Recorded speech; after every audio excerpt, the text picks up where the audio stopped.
মুসলিম চিররণবীর, আমি পহিলা বৈশাখের মুখে লাথি মারি, আমি মুসলিম, আমি এই দেশে বসবাস করি। আমি 31 নাইট ইংরেজি বছরের প্রথম দিবস মানবো কেন? আমি কি ইহুদির বাচ্চা?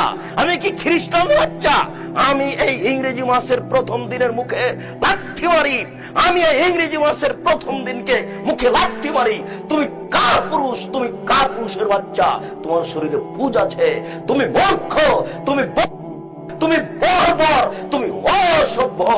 যত যুবক যুবতী এইসব দিবস মানে, যারা পান্তা ভাত নিয়ে গিয়ে বট গাছের নিচে ইলিশ মাছ দিয়ে খায়, এবং যারা একে মানে, যাকে এরা হিসাব করে, যত নেতা, যত নেত্রী, যত ছাত্রী, যত ছাত্র, যত শিক্ষক, যত শিক্ষিকা, এরা সবাই বন্য, এরা সবাই বর্বর, এরা সবাই অসভ্য। যারা এইসব দিনকে পালন করে, আমি আব্দুর রাজ্জাক যদি তাদের মূর্খ প্রমাণ না করতে পারি, আমি জাতির সামনে জিন্দেগি তার কোনোদিন আসবো না। আজকে শেষ করলাম, আমার মরা পর্যন্ত সময় থাকলো, বলেন কি?